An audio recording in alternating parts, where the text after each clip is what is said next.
right අපි පළවෙනි ප්‍රශ්න පහ කතා බහ කරා ඊළඟට අපි කතා කරන්න හදන්නේ 6 වෙනි ප්‍රශ්නය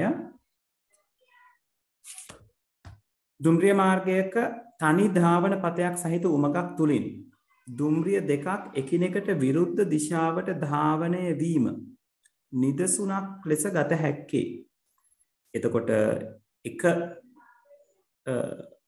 උමගක් ඇතුලෙන් නැත්නම් තනි ධාවන පතයක් තියෙන උමගක් ඇතුලෙන් අරගෙන ධාවනය වෙන එකිනෙකට විරුද්ධ දිශාවලට ධාවනය වෙන දුම්රිය දෙකක් ගැන උතෙන්දී කතා බහ කරන්නේ right ඒ කියන්නේ එක රේල් පීලයි නේද ඒක උඩ දුම්රිය දෙකක් දෙපැත්තට එනවා right එතකොට මේ කියන්නේ මොකද්ද දැන් මේක ප්‍රායෝගික අවස්ථාව ගත්තොත් නේද දුම්රිය දෙකක් එක ධාවන පතයක් තියෙන උමගක් තුලින් දුම්රිය දෙකක් එකම වෙලාවෙදී එන්නේ නැහැනේ නේද එකම වෙලාවෙදී આવොත් මොකද වෙන්නේ දෙන්න හැප්පිලා අනතුරක් සිද්ධ වෙනවා ඒක නිසා එක්වරකට එක දුම්රියක් තමයි එක පැත්තකට ගමන් කරන්නේ right දැන් එක දුම්රියක් උමග හරහා ගමන් කරලා ඉවර වුණාම අනිත් දුම්රිය උමග හරහා ගමන් කිරීම සිද්ධ කරනවා ඊට විරුද්ධ දිශාවට කොයිම වෙලාවකවත් එකම අවස්ථාවේදී දෙපසටම ගමන් කිරීමක් සිද්ධ වෙන්නේ නැහැ right ඒතර මේ නිදසුන සමාන වෙන්නේ මොකටද කියලා යහන්නේ right ඒතර ඕක සමාන වෙනවා කාටද අර්ධ ද්විපත කියන දත සංනිවේදනයේට මොකද අර්ධ ද්විපත වලදී කරන්නේ සලකනු ලබන මොහොතකදී එක් පසකට විතරයි සංනිවේදනය සිද්ධ කරන්නේ නේද අපි මේ සංනිවේදනය කතා කරනකොට ಜಾති තුනකින් කතා කරනවා නේද මොනවාද ඒකපත right අපි ඉංග්‍රීසියෙන් කියනවා simplex කියලා right simplex communication මොන වගේද ගෙදර තියෙන ටීවී එකෙන් නේද ගෙදර තියෙන ටීවී එකෙන් අපි මොකක් හරි කතාවක් බලනවා හා සමානයි නේද විකාශන කුලන තියෙනවා විකාශන කුලණයෙන් සංඥාව එවනවා ඒක ටීවී එකෙන් අල්ලලා අපි ටීවී එක ඇන්ටනා එකෙන් කැප්චර් කරගත්තම අපිට පේනවා එතකොට සලකනු ලබන එක දිශාවකට පමණයි සංනිවේදනය වෙන්නේ ඒකට අපි කියනවා ඒකපත නැත්නම් simplex කියලා right ඊළඟට අනිත් එක්කෙනා අර්ධ ද්විපත half duplex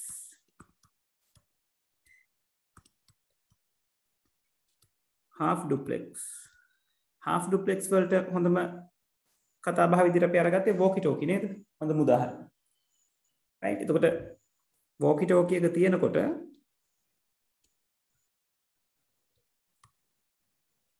walkie talkie එකත් එක්ක කොහොමද සංනිවේදනය සිද්ධ වෙන්නේ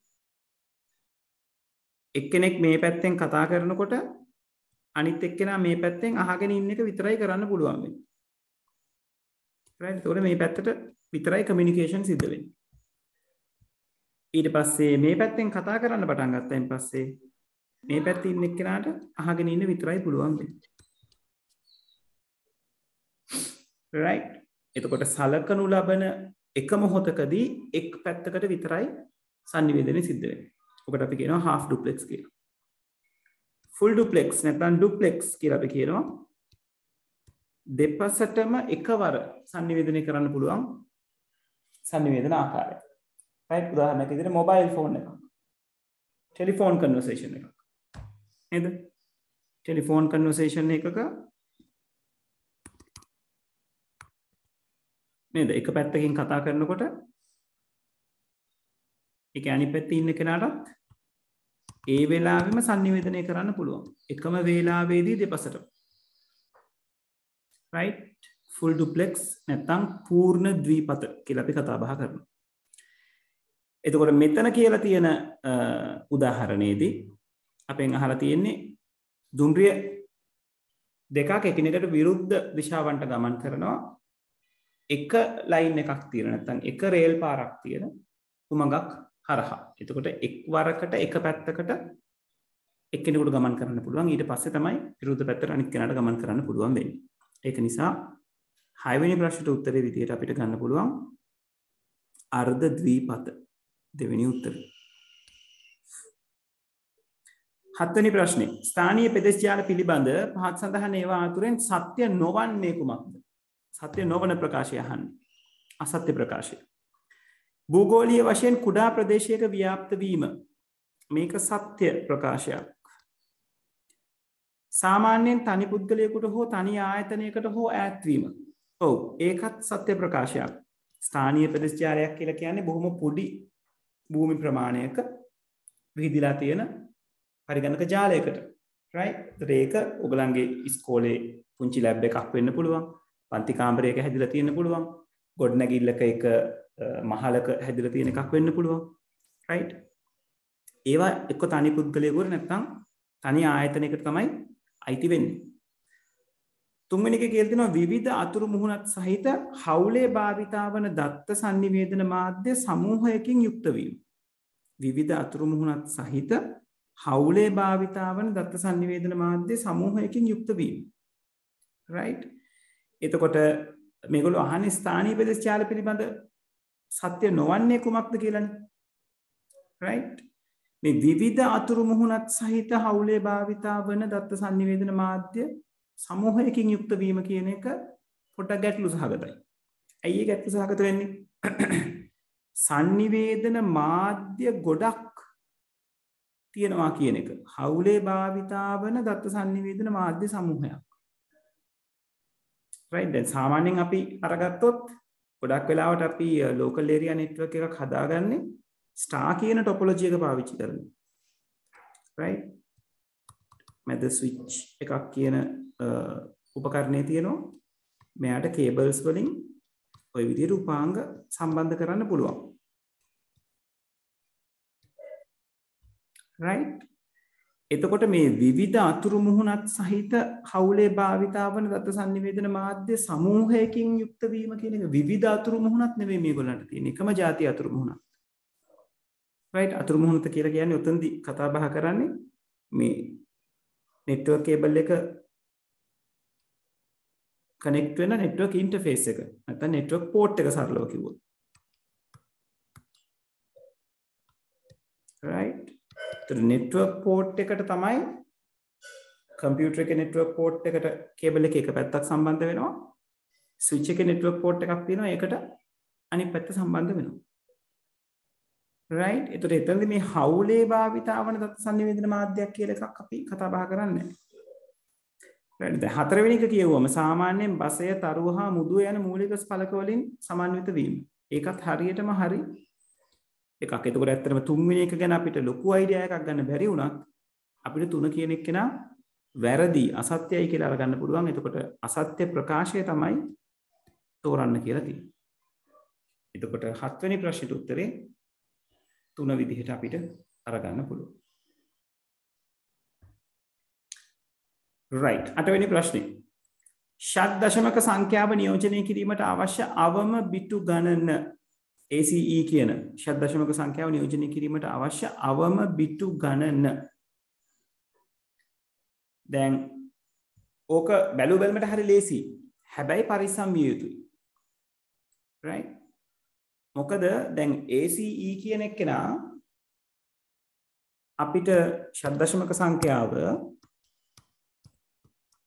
ද්විමය අගයක් විදිහට පෙන්වන්න කිව්වොත් අපි කරන්නේ මොකද්ද?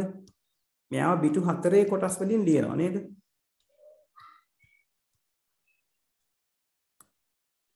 ඔය විදිහට බිටු 4 කොටස් වලින් ලියනවා. බිටු 4 කොටස් වලින් ලියනකොට මේගොල්ලන්ගේ ස්ථානීය අගයන් වන 1 2 4 8 කියන ඒවා අපි පාවිච්චි කරනවා. එතකොට E කියන්නේ 14, C කියන්නේ 12, A කියන්නේ 10. එතකොට 10 නිරූපණය කරන්න පුළුවන් 8යි 2යි කියන දෙන්න එකතු වුණාම. ඉතින් තැන් වලට බිංදු දාන්න පුළුවන්. 12 නිරූපණය කරන්න පුළුවන් 8යි 4යි කියන දෙන්න එකතු වුණාම ඉතින් තැන් වලට බිංදු දාන්න පුළුවන්. 14 කියන එක පෙන්වන්න පුළුවන් 8යි 4යි 12යි 2යි 14යි ඉතිරි තැනට බිංදුව දාන්න පුළුවන්. එතකොට ACE කියන කෙනා නිරූපණය කරන්න අපිට මේ බිටු 12ම අවශ්‍ය වෙනවා. නේද? ඒතර අපිට එන්නේ 1.1.1.1.1.1.1 1 බිංදුව. right එහෙන් බැලුවම අපේ මේ ප්‍රශ්නෙට උත්තරේ වෙන්නේ 12කි කියන උත්තරේ. දැන් හිතන්නකො මෙන්න මෙහෙම අවස්ථාවක්. ඔයාට මේ පළවෙනි මේ A තියෙන තැන වෙනුවට මෙතනට A එන්නේ නැතුව ඔතන 7 CE පෙන්වන්න කිව්වා කියලා හිතන්නකො. එතකොට 7 කියන කෙනා අපිට ලියන්න පුළුවන් ක්‍රමවේදය මොකද්ද? බිංදුවයි එකේ ඒවා 3 කිනුයි ලියන්න පුළුවන් 7 කියන එක. right එතකොට C සාමාන්‍ය විදිහටම 1 බිංදුවයි බිංදුව E කියන එකේනා එකේව 3ක් සහ බිංදුවක්. right දැන් මෙතනදී මේ ෂඩ්දශමක සංඛ්‍යාව පෙන්වන්න මට ද්විමේ සංඛ්‍යා නැත්තම් B2 12ක්ම ඕනේ මේ 11 තිබුණා නම් ඇති. මොකද මේ එළියෙම ඉන්න කෙනාව නැත්තම් වැඩිම වෙසෙසි ස්ථානයේ ඉන්න බිංදුව අපිට නොසලකා හරින්න පුළුවන්. right ඒ කියන්නේ බිංදු වම් අත පැත්තේ කෙළවරටම වෙන්න බිංදු තියෙනවා නම් මේ බිංදු නොසලකා හරින්න පුළුවන්. ඒක හරියට අපි අර 40වත් 1යි බිංදුවයි 40වත් 1යි කියන තැන තියෙන concept එකම තමයි අපි පාවිච්චි කරන්නේ. ඒත් මෙහිම අවස්ථාවක අවම වශයෙන් 11ක් තිබ්බොත් ඇති. 12කින් නිරූපණය කරන්න පුළුවන්. 11ක් තිබ්බොත් ඇති. ඒක නිසා මේ වගේ දේවල් වලට පොඩ්ඩක් සැලකිලිමත් වෙන්න. right එතකොට 7 වෙනි ප්‍රශ්නේ උත්තරේ 4. sorry 8 වෙනි ප්‍රශ්නේ සමා වෙන්න 8 වෙනි ප්‍රශ්නේ උත්තරේ 4. හරි පැහැදිලිද මෙතනට වෙනකන් හැමෝටම?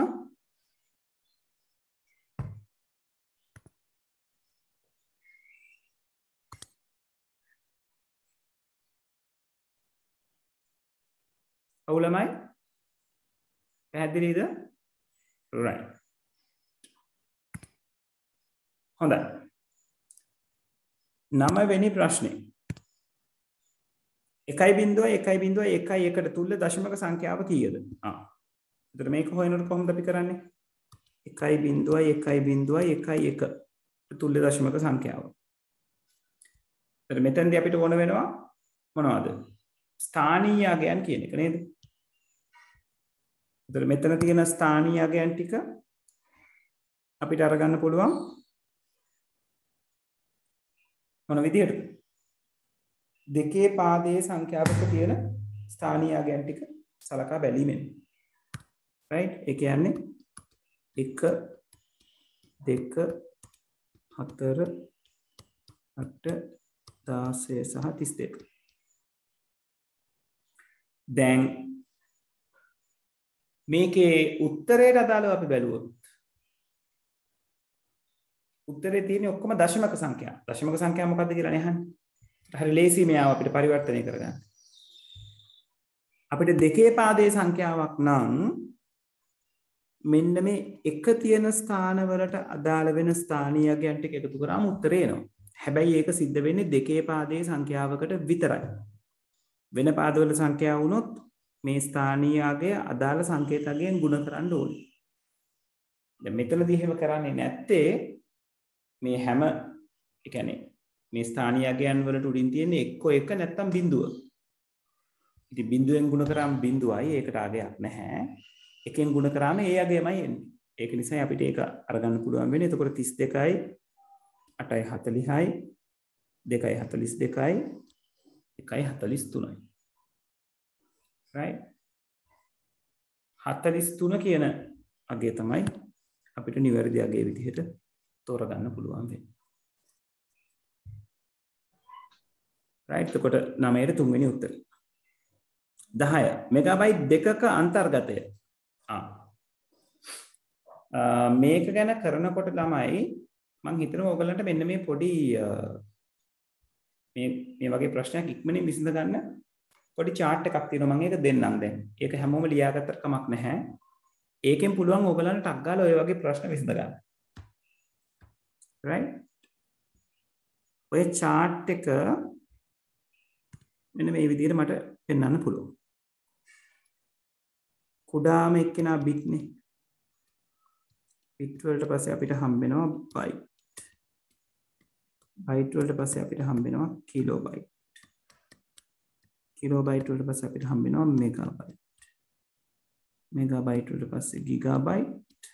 ගිගාබයිට් වලට පස්සේ ටෙරාබයිට්. ටෙරාබයිට් වලට පස්සේ පෙටාබයිට්. right. එතකොට මේ ලොකු ඒකකයකින් කුඩා ඒකකය ගාවට එනකොට අපිට සිද්ධ වෙනවා මේ තියෙන අගය 1024කින් ගුණ කරන්න. 1024කින් ගුණ කරනවා කියලා කියන්නේ 2/10 බලයකින් ගුණ කරනවා කියන එක. ටෙරාබයිට් ගිගාබයිට් කරනකොටත් එහෙමයි. 2/10 බලයකින් ගුණ කරන්න ඕන. ගිගාබයිට් මෙගාබයිට් කරනකොට 2/10කින් ගුණ කරන්න ඕන. මෙගාබයිට් කිලෝබයිට් කරන්නත් 2/10කින් ගුණ කරන්න ඕන. කිලෝබයිට් බයිට් කරන්නත් 2/10කින් ගුණ කරන්න ඕන. බයිට් බිට් බවට පත් කරගන්න ඔයාලට ගුණ කරන්න ඕනේ 8කින්. එක බයිට් එකක් කියලා කියන්නේ බිට් 8ක් කියලානේ තියෙන්නේ. එතකොට 8ෙන් ගුණ කරන්න තියෙන්නේ 8 කියලා කියන්නේ ළමයි 2/3 වෙනි බලය. right. එතකොට ලොකු ඒකකයක් කුඩා ඒකක බවට පත් කරනකොට අපි දෙකෙහි බල වලින් ගුණ කිරීම සිද්ධ කරනවා. කුඩා එක්කෙනෙක් ලොකු කරනකොට බිට් බයිට් කරනකොට අපි කරන්න තියෙන දෙකේ ඍණ බලයකින් ගුණ කරන එක. සාවිද්‍ය අපි කතා කරන්නේ 2009 පේපර් එක පුතේ. right. මෙයා වැඩි කරන්නේ දෙකේ ඍණ 3 වෙනි බලයකින්. බයිට් ගෙන් කිලෝබයිට් කරන්න දෙකේ ඍණ 10න්. කිලෝබයිට් මෙගාබයිට් කරන්න දෙකේ ඍණ 10න් ගුණ කරන්න. මෙගාබයිට් ගිගාබයිට් කරන්න දෙකේ ඍණ 10කින්. ගිගාබයිට් ටෙරාබයිට් කරන්න දෙකේ ඍණ 10කින්. ටෙරාබයිට් පෙටාබයිට් කරන්න දෙකේ ඍණ 10. right. ඔන්න ඔය chart එක මතක නම් අපිට මේ මොනවාද පරිවර්තනය කිරීම යුනිට් අතර පරිවර්තනය කිරීම හරි ලේසියෙන් කරගන්න පුළුවන්. මොන බලන්නක උදාහරණයක් මම ඔයාලට කියනවා කිලෝබයිට් නෙමෙයි අපි ටිකක් ලොකු වගයක් ගමු. ගිගාබයිට් 4ක් පරිවර්තනය කරන්න කියලා කියනවා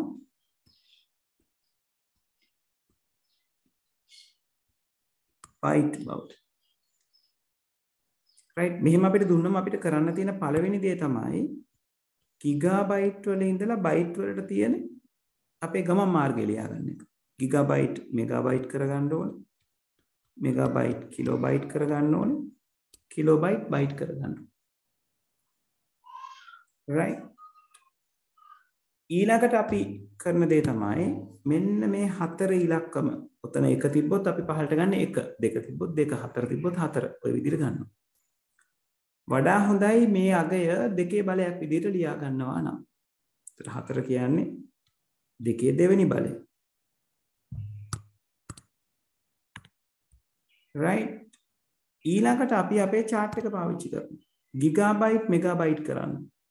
මේ තියෙන ගිගාබයිට් මෙගාබයිට් කරන තැන වැඩි කරන්න ඕනේ 2/10 බලයකින්. මෙගාබයිට් කිලෝබයිට් කරන්න. මේ බාන ආයසරයක් 2/10කින් ගුණ කරන්න.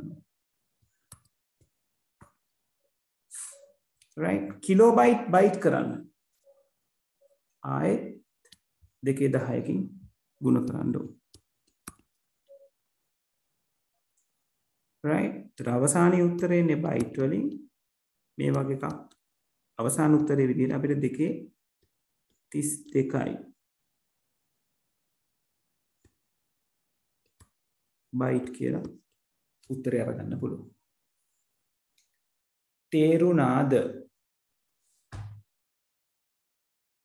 දෙකේ බලයක් විදිහට තමයි අපි මේක තියන්නේ. මොකද 2 32 කියලා කියන්නේ ලොකු බලයක්. අපිට ඒක ඉලක්කමෙන් පෙන්වන්න අමාරුයි. කරපු වැඩේ තේරුණාද ළමයි? එතකොට සර් ඉතින් අර දැන් ඔකේ 4 තිබ්බහන්ද හරි දෙකේ බලයක් එන්නේ නැති එකක් ආවොත්. ඔව් සාමාන්‍යයෙන් අපිට පේපර් එකේදී හම්බෙන්නේ පුතේ දෙකේ බලයකට අරගන්න පුළුවන් දේවල්. දෙකේ බලයකට සමාන නොවන එකක් ආවොත් ඒගොල්ලේ සංඛ්‍යාව වැඩි කිරීම කියලා දෙකේ බල ටික තියෙන්න පුළුවන්. මොකද ඕගලන්ට 1020 ගණන් වලින් වැඩි කරලා උත්තරේ ගන්න දෙන්නේ නැහැ. එතකොට අද උදාහරණයක් විදිහට 6 GB කියලා තිබ්බා කියලා හිතනවා. ඒතර 6 GB කියලා තිබ්බොත් 6 වැඩි කිරීම 230 බයිට් කියලා තමයි වාට එන්නේ. තේරුණාද? ඔව් සර්. right. මේකේ පොඩි කියන්නේ අනිත් පැත්තට තියෙන හේකුත් අපිට විසඳ ගන්න පුළුවන්. ඔයගලන්ට දෙවෙනි උදාහරණය විදිහට මම එකක් දෙන්නම්. දෙවෙනි උදාහරණය කිව්වොත් උදාහරණයක් විදිහට දෙකේ 45ක් බිට් අපිට කිව්වොත් පරිවර්තනය කරන්න කියලා ටෙරාබයිට් කොච්චරද? right? එතකොට අපි බිට් වල ඉඳලා සම්පූර්ණ ගමන ලියා ගන්න ඕනේ නේද? බිට් වලින් බයිට් වලට යනවා. බයිට් වලින් කිලෝබයිට් වලට යනවා. කිලෝබයිට් වලින් මෙගාබයිට් වලට යනවා. මෙගාබයිට් වලින් ගිගාබයිට් වලට යනවා. ගිගාබයිට් වලින් තමයි ටෙරාබයිට් වලට යන්නේ. right? එතකොට 245 කියන කෙනා ඒ විදිහටම අපි එළියට ගන්නවා.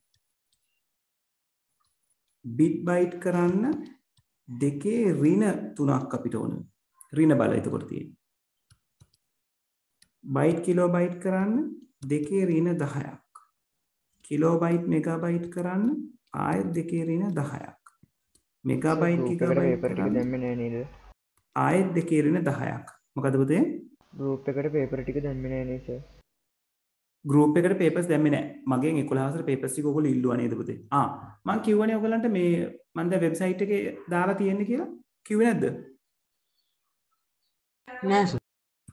වෙබ් එකේ දාලා තියෙනවා පේපර්ස් ටික. right? Star Labs වලට ගියාම ඒකේ downloads කියන එකේ O level pass papers තියෙනවා. marking scheme එක්කම ඇත්තේ. right? මෙයාව ක්ලික් කරාම open වෙයි Google Drive එකේ folder එකක්. ඒකෙන් download කරගන්න පුළුවන්. right? ඒකේ papers ටික ඇති ඔක්කොම. right? ඊට පස්සේ gigabyte terabyte වලට යන්න 20 වෙනකම්මද සර්? 20 වෙනකම් ඇති මට මතක විදියට. ඔව්. right? දෙකේ වෙන 10ක් ඕන. නෑ සර් 2019 වෙනකන් නේ තියෙන්නේ. 19 වෙනකන් තියෙන්නේ. හරි. 20 එක බලලා මම අප්ලෝඩ් කරන්නම්. right? එතකොට මේකේ කොහොමද දෙන්නේ එතකොට? 245 වැඩි කිරීම 2 ඍණ 43යි. ටෙරාබයිට් කියලා එන්නේ. ඒ කියන්නේ කීයද? 2 2යි ටෙරාබයිට්. ඒ කියන්නේ 4යි ටෙරාබයිට්. පැහැදිලිද කරපු දේ?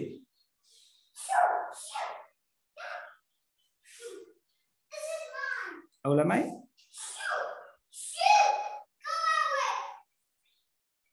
පැහැදිලිද ළමයි?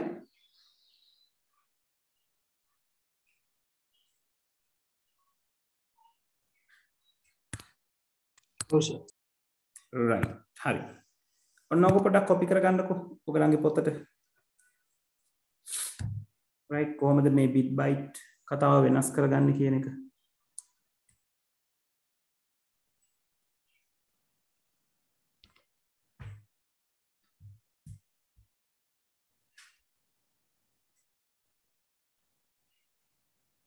උදාහරණ දෙකත් එක්කම කොපි කරගන්න.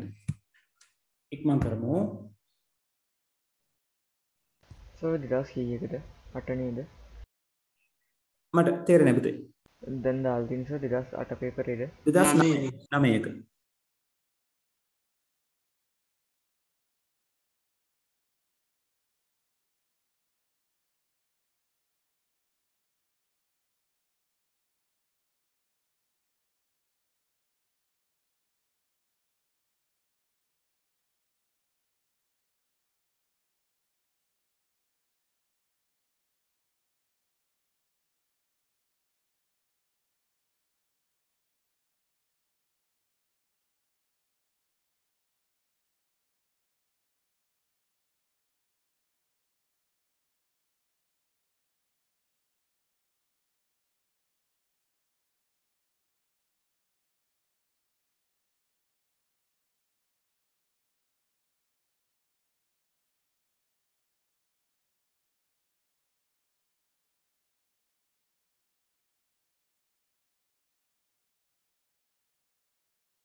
ළමයි ඉවර නම් කියනටක් ගාලා. ඉවරයි. right. තාම ලියන අය ඉන්නවද?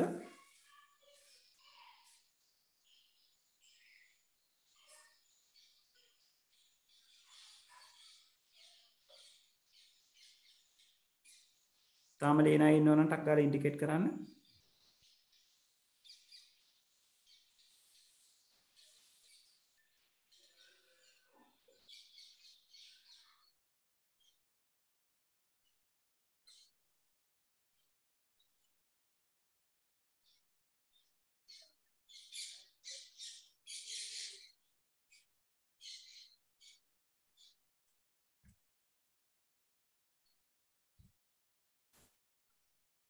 හරි ඉක්මන් කරමු.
right. තාම ලියන අය ඉන්නවද?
right ඉස්සරහට යන්න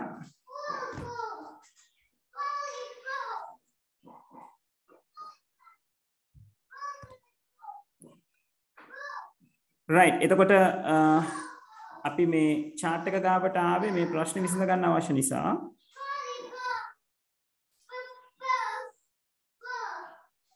right අපි මේක අහලා තිනවා මෙගාබයිට් දෙකක අන්තර්ගතය right එතකොට මෙගාබයිට් දෙකක අන්තර්ගතය බයිට් 2.7කි දැන් අපිට හිතා ගන්න පුළුවන් නේද මෙගාබයිට් දෙකක අන්තර්ගතය අහලා තියෙන්නේ එතකොට උත්තර ඔක්කොම තියෙන්නේ බයිට වලින් නේද එතකොට අපිට උත්තරය හොයාගන්න කැල්කියුලේෂන් එක මේ විදිහට යන්න පුළුවන් 2 මෙගාබයිට් කියන එකේනා පෙරලන්න කියලා තියෙන්නේ බයිට් වලට එහෙනම් මෙගාබයිට් කිලෝබයිට් කරගෙන කිලෝබයිට් බයිට් කරගන්නයි අපිට තියෙන්නේ එතකොට 2 කියන එක අපිට ඒ විදිහටම ගන්න පුළුවන් මෙගාබයිට් කිලෝබයිට් කරන්න 2.10ක් අවශ්‍යයි කිලෝබයිට් බයිට් කරන්න ආයෙත් 2.10ක් අවශ්‍යයි මෙතන 2 කියලා කියන්නේ මොකද්ද 2 පළවෙනි බලය right එතකොට අපිට උත්තරය එනවා 2.21ක් bite kill. So careful. Right? ළමයි තත්ත්වයක් ඉන්න.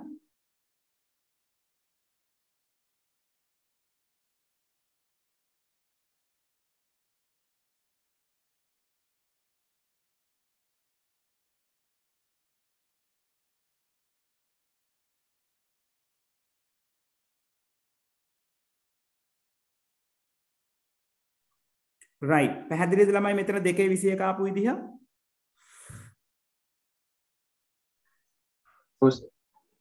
right එතකොට උත්තරේ වෙන්නේ දෙවෙනි උත්තරේ නේද 2.21ක් by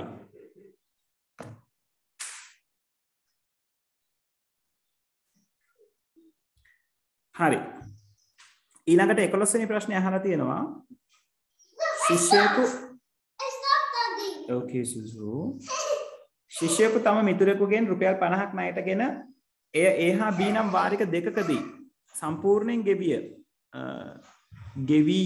කියලා කියන්නේ පහත් සඳහන් ඒවා අතුරින් වාරික ගෙවීම් වලට තුල්‍ය වන ද්විමේය සංඛ්‍යා වනුයේ කවරක්ද right එතකොට පළවෙනි උත්තරේ තියෙනවා මේ ද්විමේය සංඛ්‍යා වලින් තමයි උත්තර ටික දීලා තියෙන්නේ ඒතර අපිට විසඳ ගන්න වෙනවා මොනවාද මේ ද්විමේය සංඛ්‍යා කියන්නේ කියලා. ඒතර රුපියල් 50ක් තමයි අපි අරගෙන තියෙන්නේ. right? එහෙනම් රුපියල් 50ක් ණයට ගත්තා නම් මේ A හා B දෙක එකතු කරාම රුපියල් 50කට සමාන වෙන්න ඕනේ. නේද? හරි. අපි ටක් ගාලා උත්තර ටික අරගෙන බලමු කොහොමද මැනේජ් කරගන්නේ කියලා.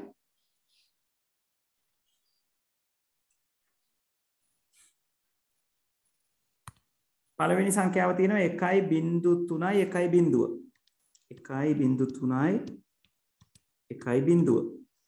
right එතකොට මෙයාව 10 පාදයට හරවනවා නම් ස්ථානීය අගයන් ටික අපි සලකනවා 1 2 4 8 16 32 එතකොට අපි එකතු කරන අය කවුද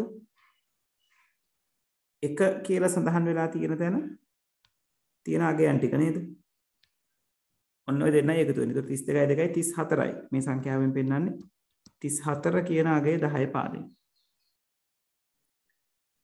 1.1.0 ඊළඟට පළවෙනි උත්තරේ ඉන්න අනිත් එක්කෙනා 1.1.0 දෙකේ පාදයෙන්.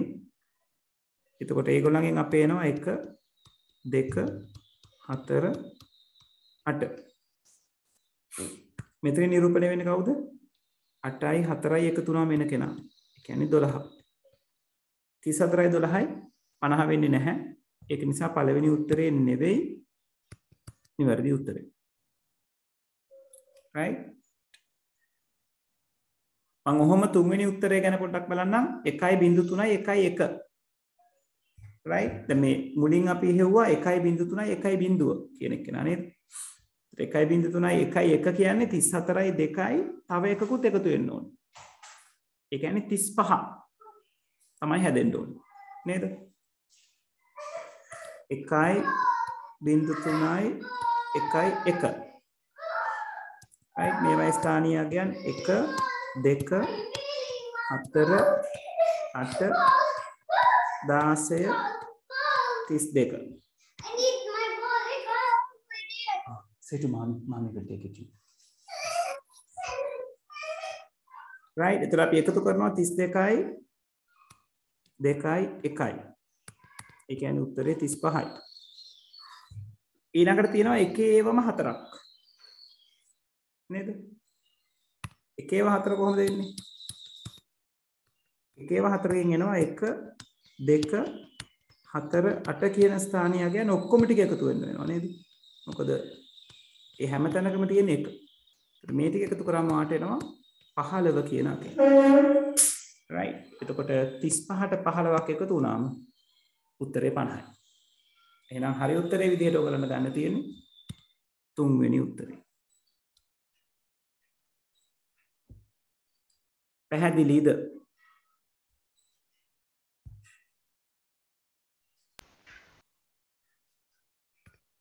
ඔව් සර් right දොළොස්වෙනි ප්‍රශ්නය A අනුලක්ෂණයේ ASCII කේතය 65කි පහත් සඳහන් ඒවා අතුරින් කවරක් A අනුලක්ෂණයේ ද්විමේය සංඛ්‍යාවක් වශයෙන් දක්වයි ඉතින් හරි ලේසි නේද 65 කියන සංඛ්‍යාව ද්විමේය සංඛ්‍යාවකට පෙරලා ගන්නයි තියෙන්නේ දැන් සාමාන්‍යයෙන් ඕගොල්ලන්ට මේ වගේ ගානක් කරලා පුරුදු 65 කියන එක නා දෙකෙන් බෙදාගෙන ගිහින්න. තව විදිහක් තියෙනවා මේක කරන මම ඒකත් මෙතනදීම කතා කරන්නම්. ඒකට ඔයාලට ලේසි විදිහ ඔයගොල්ලෝ පාවිච්චි කරන්න. right ඒක ගැටලුවක් නැහැ. හරි. right. 65 කියන සංඛ්‍යාව අපි සාමාන්‍යයෙන් අපි දන්න විදිහ 65 දෙකට බෙදනවා 32යි ඉතිරි 1යි ආයෙත් දෙකට බෙදනවා 16යි ඉතිරි 0යි ආයෙත් දෙකට බෙදනවා 8යි ඉතිරි 0යි ආයෙත් දෙකට බෙදනවා 4යි ඉතිරි 0යි ආයෙත් දෙකට බෙදනවා 2යි ඉතිරි 0යි ආයෙත් දෙකට බෙදනවා 1යි ඉතිරි 0යි පාට අවශ්‍ය නම් මෙතනින් නතර කරන්න පුළුවන් නතර කරලා උත්තරේ නතර වෙච්ච තැන ඉඳලා උත්තරය අරගන්න පුළුවන් මේ රිමයින්ඩර්ස් ටිකත් එක්ක. එතකොට මෙයා ඇතුළුව ගන්න ඕන. right? නැත්තම් මෙයාව තවදුරටත් දෙකෙන් බෙදලා 0යි ඉතිරි 1යි කියලා right? ඉතුරු වගයන් ටික යට ඉඳලා උඩට ලියාගෙන යන්න ඕන. ඔය දෙකෙන් කැමති විදිහක් ඔයගලන්ට අරගන්න පුළුවන්. කොහොම හරි උත්තරේ වෙන්නේ 1යි 0.5යි 1 right මේක තමයි 65 ද්විමේය අගය වෙන්නේ right එතකොට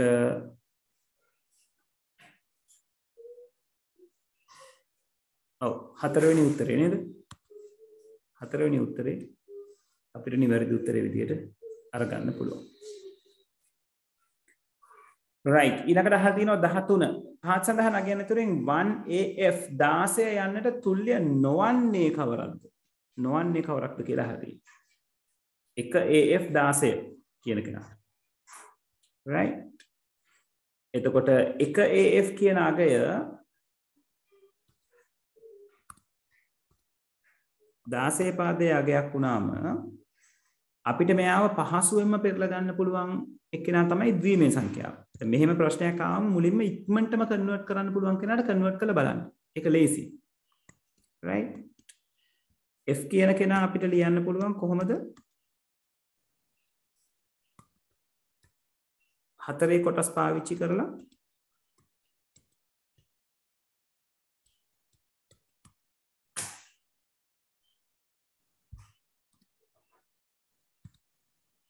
right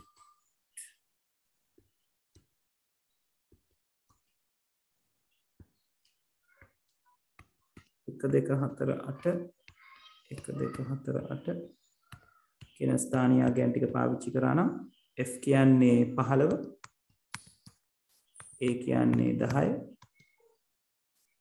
right එතකොට 15 අපිට නිරූපණය කරන්න පුළුවන් එකේ ඒවා 4කින්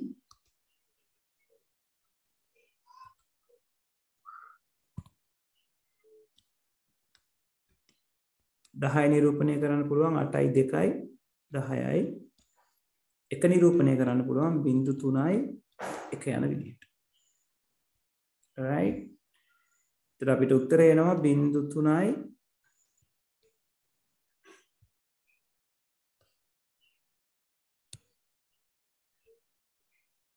අපරේ කියන ළමයි පෙන් එක පොඩ්ඩක් distract වෙනවා right 0.3යි 1යි 1.1යි 1.1යි 1 right එතකොට අපිට අවශ්‍ය නම් මෙන්න තර ඉස්සරහා බින්දු ටික අයින් කරන්න පුළුවන් නේද?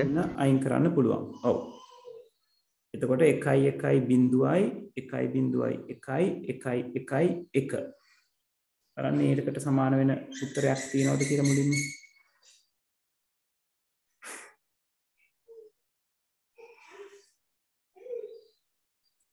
ඒ ළඟට එන එකක් නෑ නේද? right ද්විමය අගයක් අපිට හොයාගන්න බෑ. ද්විමය අගයේ විදිහට දීලා තියෙන කෙනා මේකට තුල්‍ය වෙන්නේ නෑ. right 1.1යි එක්කෙනෙක් ඉන්නව නේද? 1.1යි 1.1යි 4යි 1.1යි මේ තියෙන උත්තරේ right තුල්‍ය නොවන්නේ කවුද කියලා නේ අහන්නේ නේද? ඒ නිසා අපිට මෙයාව ගන්න බෑ. මෙයා තුල්‍ය වෙනවා. right දැන් මෙයාව අපිට ටක් ගාලා අටේ පාදයේ සංඛ්‍යාවකට පෙරලා ගන්න පුළුවන්. කොහොමද අටේ පාදයේ සංඛ්‍යාවකට මෙයාව හරවගන්නේ? කොටස් 3න් 3ට කඩලා කෙනාව කොටස් 3 කැලි වලට කඩලා වෙන් කරනවා. ඒතර මෙයාගේ නිරූපණය වෙනවා 7 මෙයාගේ නිරූපණය වෙනවා 5 මෙයාගේ නිරූපණය වෙනවා 6. 657 අටේ පාදයෙන් අරගන්න පුළුවන්. කොහොමද 657 ආවේ? මේගොල්ලන්ගේ තියෙන්නේ මෙන්න මේ අගයන් 1 2 4 කියන ස්ථානීය අගයන් තියෙන්නේ. එතකොට 1 2 4 කියන ස්ථානීය අගයන් සලකලා තමයි මේකේ 4යි 2යි එකතු කරා 1 1 තියෙන නිසා මේකේ 4යි 1යි එකතු කරා මේකේ 3 දෙනාම එකතු කරා. එහෙම තමයි 657 අපිට හම්බෙලා තියෙන්නේ. 657 කියන කෙනා ඉන්නවද? ඔව්. 657 කියන කෙනා හරිනම් පැහැදිලිවම මෙයා වැරදි. මොකද අටේ පාදයෙන් දෙන්නෙක් තුල්ලේ වෙන්න බැහැනේ. එතකොට 10 පාදය ගැන අපිට හිතන්නවත් දෙයක් නැහැ. මේකට තුල්‍ය නොවන කෙනා පැහැදිලිවම 4 වෙනි උත්තරේ වෙන්න ඕනේ. right 13 වෙනි ප්‍රශ්නෙට උත්තරේ 4. ඔබ පුතේ සර් කෙලින්ම 16 පාදයේ තියෙන එකත් දෙකේ පාදයට හරවන්න නැතුව අටේ පාදයට හරවන්න බැයිද? බෑ. අපිට කෙලින්ම හරවන ක්‍රමයක් ගැන කතා කරලා නෑ පුතේ. අපිට 16 පාදය අටේ පාදයට ගේන්න පුළුවන් 16 දෙකට ගෙනල්ලා 2 8ට ගේන්න පුළුවන් නැත්නම් 16 10ට ගෙනල්ලා 10 8ට ගේන්න පුළුවන්. සර් දෙකට කියන එක නේ සර් ලේසි. ඔව් දෙකට ගේන එක ලේසි. මොකද ඒකේ තියෙන ක්‍රියාකාරක කියන්නේ අපිට කරන්න තියෙන කොටස් සෑහෙන අඩුයි. right හරි ඊළඟට 14 වෙනි ගානේ එකතු කිරීමක් අහලා තියෙනව නේද? p එකතු කිරීම. සර් මේ සර් දීමේ සංඛ්‍යා රචනා ප්‍රශ්න වලට එන්නේ නැහැ නේද? සමහර වෙලාවට පළවෙනි ප්‍රශ්නේ කොටසක් විදියට එන්න පුළුවන්. අණු අංකයක් විදියට එනව නේද සර් චුට්ටක්? ඔව් පළවෙනි ප්‍රශ්නේ අණු අංකයක් විදියට එන්න පුළුවන්. නෑ සර් මං කර ලොකු ප්‍රශ්නයක් විදියට රචනා. නෑ එහෙම එන්නේ නෑ. තනි ප්‍රශ්නයක් විදියට එන්නේ නෑ. right 14 වෙනි එකේ කියලා තියෙනවා p එකතු කිරීම q හොයන්න කියලා නේද? එතකොට p කියන්නේ 1.1 q කියන්නේ 1/4ක්. දැන් මේ පේපර් එක දෙන කාලේ 2009 දී අපි ද්විමේය සංඛ්‍යා එකතු කිරීම IT වලට කරනවා. නැත්නම් ඔයගලන්ට ගණිත පාඩමක් විදිහට නම් ද්විමේය සංඛ්‍යා එකතු කිරීම කරනවා ඇති. නමුත් ඒක ගැන හරියටම ෂුවර් නැති කෙනාට පුළුවන් දෙකේ පාදයේ සංඛ්‍යාව 10 පාදයට හරවලා එකතු කිරීම කරලා ඒකට අදාළව තියෙන උත්තරේ හොයලා බලන්න. right මොකද මේකේ උත්තර තියෙන්නේ 16 පාදේනුයි දෙකේ පාදේනුයි.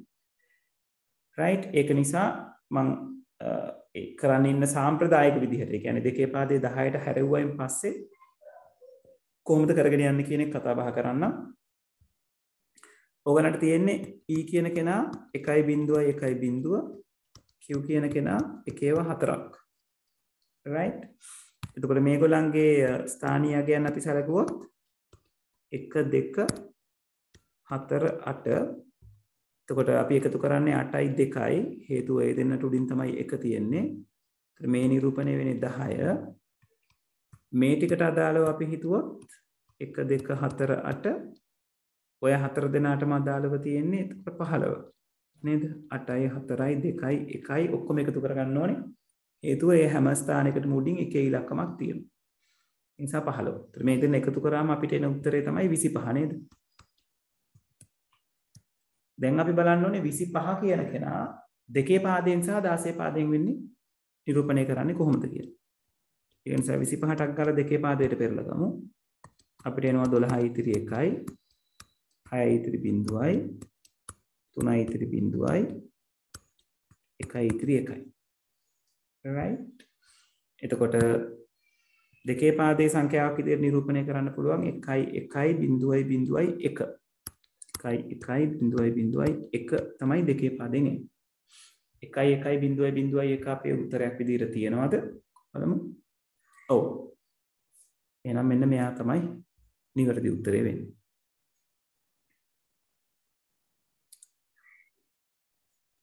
පැහැදිලිද ඕම ගණනාවක් කරණක් ආවොත් ටැකල් කරගන්න තියෙන්නේ ওই විදිහට තමයි හරි මෙතනට වෙනකන් කරපු දේවල් පැහැදිලිද දැන් කාට හරි මම මේ හදන ගානක් ලියාගත්ත යුතුයි කියලා හිතනවා නම් නතර කරලා කියන්න සර් මට ඒක ලියා ගන්න ඕනේ පොඩ්ඩක් තියන්න කියලා. ඒතකොට මම පොඩි වෙලාවක් ස්ක්‍රීන් එකේ තියන්නම්. කිසිම ගැටලුවක් නැහැ. right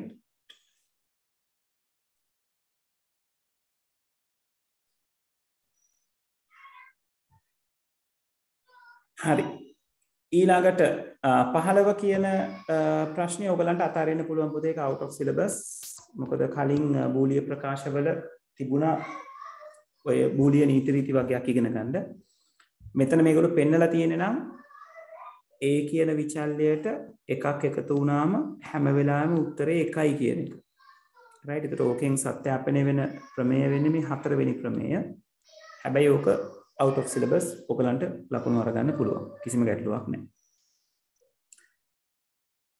16 වෙනි එකේ අහලා තියෙනවා දී ඇති වගුවේ දක්වා ඇති සංඛ්‍යාංක තර්ක සංකේත අතුරෙන් not තර්කය පෙන්눔 කරනුයේ කවරක්ද ඔව් මේකෙත් not තර්කය අනිවාර්යෙන් A එකෙන් පෙන්නනවනේ ඒක නිසා A කියන කෙනා අනිවාර්යෙන් උත්තරේ තියෙන්න ඕන B කියන කෙනාගෙන් not තර්කය පෙන්නන්නේ නැහැ මේ ඇඳලා තියෙන්නේ NAND gate එකක් නේද මේ ඇඳලා තියෙන්නේ NAND gate එකක් ඒක පැහැදිලිවම B කියන කෙනා උත්තරේ තියෙන්න බෑ B උත්තරේ බෑ කියන්නේ හතරවෙනි උත්තරේ බෑ දෙවෙනි උත්තරේ බෑ පළවෙනි උත්තරේ බෑ අපිට C කියන කෙනා ගැන ඕගොල්ලන්ට අයිඩියා එකක් නැති වෙන්න පුළුවන් හැබැයි පැහැදිලිවම A කියන එක්කෙනා ගැන ඕගොල්ලන්ට අයිඩියා එකක් තියෙනවා එහෙනම් උත්තරේ වෙන්නේ A සහ C ඔබත් ඉතින් නොට් එක මේව කරන්න අර උඩට ඉස්සරහට එන ඩොට් එක ඉන්නේ නෑ අන්න ඕක වරද්ද ගන්න එපා not කියලා කියන්නේ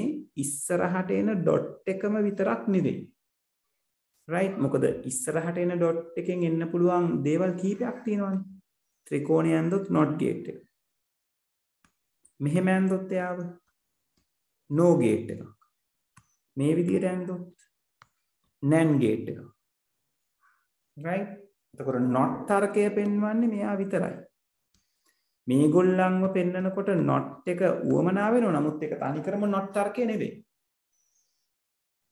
හරි. මේ මෙතන පෙන්නලා තියෙන කෙනා C එකේදී පෙන්නලා තියෙන කෙනා විශේෂයි. ඇයි විශේෂ වෙන්නේ කියන එක අපි A level වලදී කතා කරනවා. right 10 වසරේදීත් මේක කතා කරන්න පුළුවන්කම තිබ්බ ඉස්සර බූලිය බීජගණිතය කියලා කොටසක් අපි කතා කරපු නිසා. දැන් ඒක A level වලට දාලා තියෙන්නේ. ඒක නිසා C එක ගැන ඔයගලන්ට කතා කරන්න එක පොඩ්ඩක් අවුල් වෙනවා. ඒ කියන්නේ ඔයගලන්ට ඒක තේරුම් නැති වෙලා යනවා. නමුත් අපි C ගැන දැනගන්නම ඕනේ නැහැ උත්තරේ හොයාගන්න. right A කියන කෙනා උත්තරේ තිබිය යුතු වීමක් B කියන කෙනා උත්තරේ නොතිබිය යුතු වීමක් කියන එක මත තුන්වෙනි එක උත්තරේ කියලා ඔයගලන්ට තීරණය වෙනවා. හරි. right 17 වෙනි ප්‍රශ්නේ. පියෙකු තම පුතුගේ උපන්දිනය සඳහා කතා කරන ඉලෙක්ට්‍රොනික ගිරවෙක් තෑගි කරයි. එබිය හැකි බොත්තම් ස්විච් දෙකක් මගින් මෙය දුරස්තව පාලනය කළ හැකිය. බොත්තම් දෙකම ඔබා නැති විටක හෝ දෙකම ඔබා ඇති විට හෝ ගිරවා කතා නොකරන මේකත් පුතේ out of syllabus යන්න පුළුවන්. මොකද ඕගොල්ලන්ට ඔකට උත්තරේ එන්නේ XOR gate එක 4 වෙනි gate එක. XOR කියන කෙනා දැන් ඕගොල්ලන්ගේ syllabus එකේ කතා කරන්නේ නැහැ. ඕගොල්ලන්ගේ syllabus එකේ කතා කරන්නේ AND gate එක, OR gate එක, NOT gate එක, ඊට පස්සේ NAND gate එක සහ NO gate එක ගැන. right? ඒ නිසා මෙයාව අරගන්න පුළුවන් out of syllabus කියලා ලකුණු අරගන්න. ගැටලුවක් නැහැ.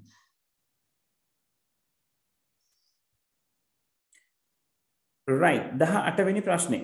පරිගණකයක කළමනාකරණය, කාර්ය සම්බන්ධීකරණය හා සම්පත් හවුලේ පරිහරණය යන ක්‍රියාවන් වලට වගකිය යුත්තේ පහත් සඳහන් ඒවා අතුරෙන් කවරක්ද?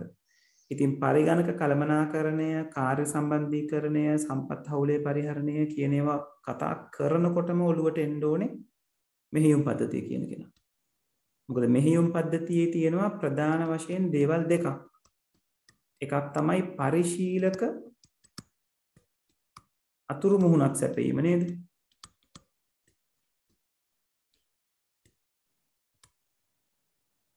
right user interfaces දෙනවා කියලා අපි කතා කරනවා ඉංග්‍රීසියෙන්.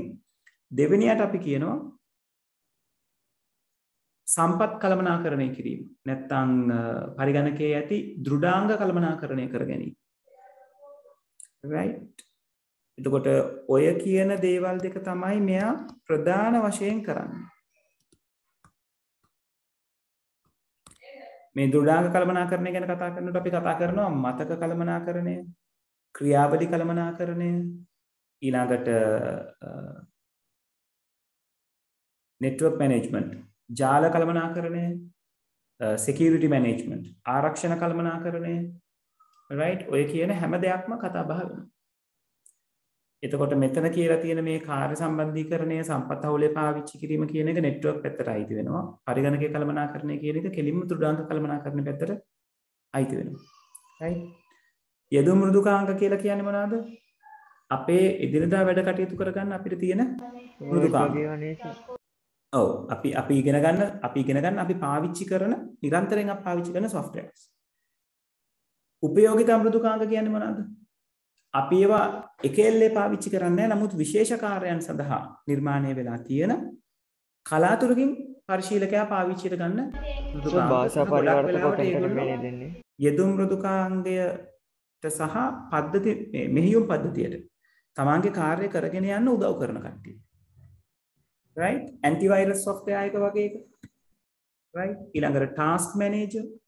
සර් මේ අර භාෂා පරිවර්තක ඔකට එනවද? භාෂා පරිවර්තක මෙතනට එනවා. භාෂා පරිවර්තක එන්නේ පද්ධති මෘදුකාංග යටතේ. පද්ධති මෘදුකාංගය කියන එක ප්‍රධාන වශයෙන් කොටස් තුනකට කැඩෙනවා. පළවෙනි එක්කෙනා මෙහෙයුම් පද්ධති, දෙවෙනි එක්කෙනා උපයෝගිතා මෘදුකාංග, තුන්වෙනි එක්කෙනා තමයි භාෂා පරිවර්තක වෙන්නේ. right හරි එතකොට මේකේ අදාළ උත්තරේ තමයි මෙහෙයුම් පද්ධතිය කියන කෙනා. right එතකොට 18ට උත්තරේ 2.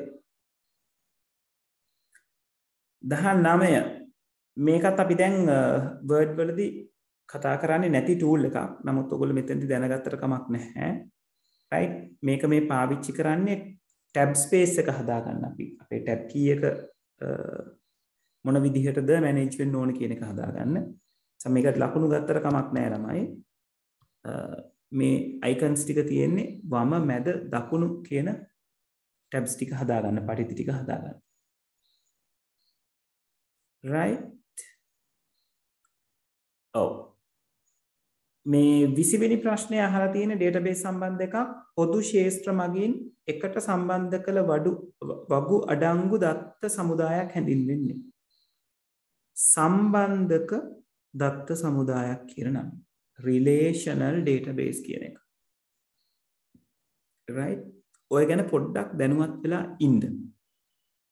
right අපි දත්ත සමුදා කළමනාකරණ පද්ධතිය ගැන කතා කරනවනේ. ඒක අපි කතා කරන දත්ත සමුදාය කළමනාකරණ පද්ධතිය මේ සම්බන්ධක දත්ත සමුදායට අදාළ වෙන කෙනෙක්. right? ඔයගලගේ සිලබස් එක ඇතුලේ මේ ගැන ලොකුවට කතා බහ නොවුනට මේ නම පොඩ්ඩක් දැනගෙන ඉන්න එක වටීවි ඔයගලන්ට ඉස්සරහට. හරි. 21 දත්ත සමුදායක අඩංගු වගුවක මෙමෝ ශාස්ත්‍රය භාවිතා වන්නේ. right? මෙමෝ කියන එක කෙනා පාවිච්චි වෙන්නේ මොකටද? මේ lengthy text දිගු පෙළ ගබඩා කරන්න. right? ප්‍රමාණයෙන් ගොඩාක් දිග අපි හිතන්නේ සාමාන්‍ය විදිහට ඡේද කොටසක් වගේ දෙයක් ගබඩා කරගන්න අපි මෙමෝ එක පාවිච්චි කරනවා. right? ඒතර මෙමෝ එක කියලා කියන්නේ අකුරු වැඩිපුර ප්‍රමාණයක් ගබඩා කරගන්න පුළුවන් දත්ත වර්ගයක්, දත්ත ප්‍රරූපයක්. right? database වල අපිට සාමාන්‍යයෙන් හම්බෙන සාමාන්‍ය දත්ත ප්‍රරූප මොනවාද? text කියලා හම්බෙනවා, numeric කියලා හම්බෙනවා, years no කියලා හම්බෙනවා, date කියලා හම්බෙනවා, time කියලා හම්බෙනවා නේද? ඒ විදිහට විවිධ කරන්සි එක ගන්න පුළුවන්. කරන්සි එක ගන්නත් පුළුවන්. ඔව්. ඒ වගේ විවිධ ශාස්ත්‍ර වලට විවිධ data types අපිට අරගන්න පුළුවන්. right. 22 නේද? ඔව්. දත්ත සමුදායක අඩංගු වගුවක එක් විශේෂ වර්ගයක දත්ත ඇතුළත්ව ඇත්තේ කුමන කොටසේද? දත්ත සමුදායක අඩංගු වගුවක එක් විශේෂ වර්ගයක දත්ත ඇතුළත් ඇත්තේ. හරි. ඒ කියන්නේ එක විශේෂ වර්ගයක එක වර්ගයක දත්ත තියෙනවා. එක වර්ගයක දත්ත ඇතුළත් කරලා තියෙන්නේ ශාස්ත්‍රයක ෆීල්ඩ් එකක. නේද? මොකද දැන් ගබඩා දත්ත සමුදායක් අරගත්තම ඒකේ දත්ත ගබඩා කරන්නේ ටේබල්ස් වල වගුවල. එතකොට ස්ටුඩන්ට් ID කියලා ශාස්ත්‍රයක් කොලම් එකක් අරගත්තම ඒකේ සම්බන්ධ වෙන්නේ ස්ටුඩන්ට් IDs විතරයි. date of birth කියලා ශාස්ත්‍රයක් අරගත්තොත් එතන සම්බන්ධ අඩංගු වෙන්නේ date of birth විතරයි. දිනයන් විතරයි. ඒතර එක වර්ගයක දත්ත. right? salary කියලා අරගත්තොත් එතන අඩංගු වෙන්නේ විනිමය අගයන් විතරයි. right? ඒක නිසා එක් විශේෂ වර්ගයක දත්ත ඇතුළත් වෙන එකට අපි කියනවා ශාස්ත්‍රයක් කියලා. right? ඒතර database එකක primary key එකකින් මෙතනටම ටිකක් සම්බන්ධ නිසා මම ප්‍රශ්නේ අහන්නේ primary key එකකින් අපි මොකද්ද වෙන් කරලා අඳුරගන්නේ? primary ප්‍රාථමික අතුරකින් අපි කරන්නේ record එකක් වෙන්කොට හඳුනා ගැනීමක් සිද්ධ කරනවා. right? ඒතර record එකක යම්කිසි කෙනෙකුට හෝ යම්කිසි දෙයකට අදාළව තියෙන ලක්ෂණ ටික ඔක්කොම දැක ගන්න පුළුවන්. ශිෂ්‍යයාට අදාළ රෙකෝඩ් එකක් ගත්තොත් ශිෂ්‍යයාගේ ඇතුළත් වීමේ අංකය, නම, උපන්දිනය, ලිපිනය ඔය කියන ඔක්කොම දත්ත බලා ගන්න පුළුවන්. එහෙම එකකට අපි කියනවා රෙකෝඩ් එකක් කියලා. right? හරි. ඊළඟ ප්‍රශ්නේ. පහත දී ඇති රූප සටහන මගින් පෙන්눔 කරනුයේ ශිෂ්‍යයෙක් දෙවරක් ගුණන චක්‍රය සංදර්ශනය කිරීම සඳහා නිර්මාණය කළ ඉලෙක්ට්‍රොනික වැඩපතකින් කොටසකි. ශිෂ්‍යයා විසින් C1 කොටුව තුල ලියන්නට ඇත්තේ පහත සඳහන් කුමන සූත්‍රයේද? C1 කියලා කියන්නේ මෙන්න මෙතන. right? ඒතර මේ කොටුවේ මොකක්ද ලියලා තියෙන්නේ කියලා යහන්නේ. දැන් මෙතනට මේ දෙකේ ගුණාකාරනේ මේ අරගන්න තියෙන්නේ. ඒතර දෙකේ ගුණාකාර ටික තමයි මේ C කොලම් එකේ අපිට දකින්න හම්බෙන්නේ. ඒක ඕගලන්ට පේන තියෙනවා B කොලම් එකේ 1 ඉඳලා 12 දක්වා ඉලක්කම් තියෙනවා. A කොලම් එකේ A1 කියන සෙල් එකේ විතරක් 2 කියන ඉලක්කම තියෙනවා. ඒතර මේකේ තියෙන දත්ත ටික පාවිච්චි කරලා මේ දෙකේ ගුණාකාර හැදුවා නම් සිද්ධ වෙන්නේ මේ B කියන කොලම් එකේ තියෙන සෙල් එකෙන් සෙල් එකේ අගය මෙන්න මේ A1 කියන සෙල් එකත් එක්ක නිරන්තරයෙන් ගුණ වෙන්න ඕනේ. දැන් මෙතනදී ඒ කියන්නේ සර් උන්ට ඩොලර් මාර්ක් එකක් දාන්න ඕනේ A1 වලට. පැහැදිලි නැහැ පුතේ. මොකද? A1 වලට ඩොලර් මාර්ක් එක දාන්න ඕනේ සර්. ඔව්. මොකද මේ B1 B2 B3 ඒ කියන්නේ මෙන්න මේ අගයන් ටික B1 B2 B3 B4 කියලා B12 වලට යනකම් තියෙන අගයන් ටික නිරන්තරයෙන් ගුණ වෙන්නේ මේ A1 කියන තැනත් එක්ක. ඒ කරලා තමයි උත්තර ටික එයා ජෙනරේට් කරන්නේ. එතකොට හරිම විදිහට ලියනවා නම්, ඒ කියන්නේ Excel sheet එක අපි කරන්නේ මේක ලියලා ටක් ගාලා copy කරගන්න එකනේ. ඒතර හරිම විදිහට ලිව්වොත් එන්න ඕනේ B1 කියන කෙනා ගුණනය වෙන්න ඕනේ A2 එක්ක. හැබැයි එතනදී මෙයා පහලට කොපි කරනකොට A2 වෙනස් නොවී තියෙන්න ඕනේ. ඒතර පහලට කොලම් එකක් දිගේ පහලට කොපි කරනකොට වෙනස් වෙන්නේ අකුරද ඉලක්කමද? ඉලක්කම.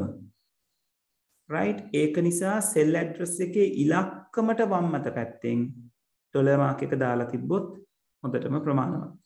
ඒතර මට මේක ලිව්වා නම් B1 ගුණ කිරීම $2 කොහොම දාලා තිබ්බනම් හොඳටම ප්‍රමාණවත්. මෙතනටත් $1 එකක් දැම්මට වැරද්දක් නැහැ. $2 කියලා තිබ්බත් මේ උත්තරේ එනවා. $2 කියලා තිබ්බත් ඔය උත්තරේ එනවා. right? එතකොට වඩා නිවැරදි උත්තරේ වෙන්නේ sorry $2 නෙවෙයි ළමයි $1. right? වඩා නිවැරදි උත්තරේ වෙන්නේ තුන්වෙනි උත්තරේ. නේද? හැබැයි මේ ප්‍රශ්නේ තියෙනවා පොඩි ගැටලුවක්. මේ ප්‍රශ්නේ කියලා නැහැ මේ ළමයා මේ දෙකේ ගුණාකාරය අරගෙන තියෙන්නේ C1 කොටුව තුල ලියපු සූත්‍රය C2 ඉඳලා C12 දක්වා කොපි කිරීමෙන් කියලා. right? එහෙම කියලා නැති අවස්ථාවක ඇත්තටම අපිට එක කියන උත්තරේට ලකුණු දෙන්න සිද්ධ වෙනවා. මොකද මෙයා අහන්නේ C2 කියන තැන තියෙන උත්තරය ඇවිල්ලා තියෙන්නේ කොහොමද කියලා.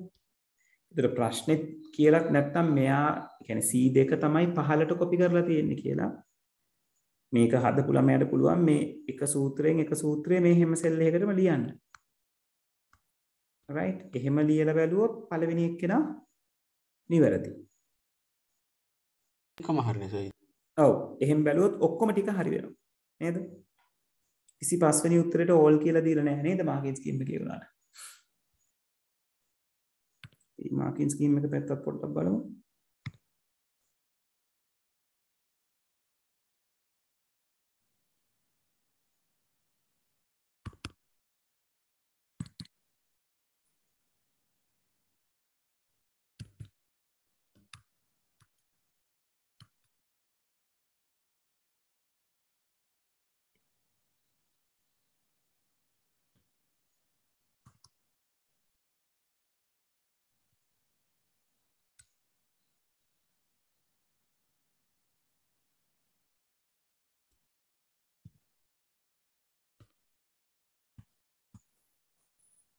දෙදස් නමයේ කීවෙනි ප්‍රශ්නද පුතේ මේ?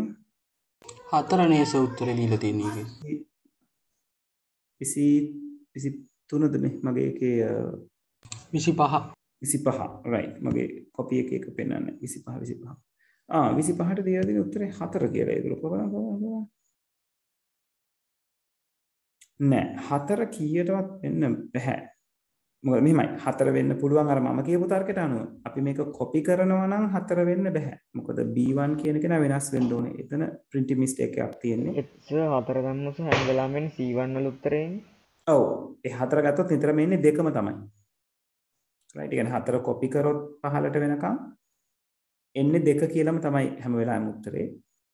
right? අපි absolute cell reference ඒ කියන්නේ নিরপেক্ষ කෝෂ නිර්දේශනය එකත් එක්ක අරගත්තොත් සාධාරණ උත්තරේ වෙන්නේ 3. right?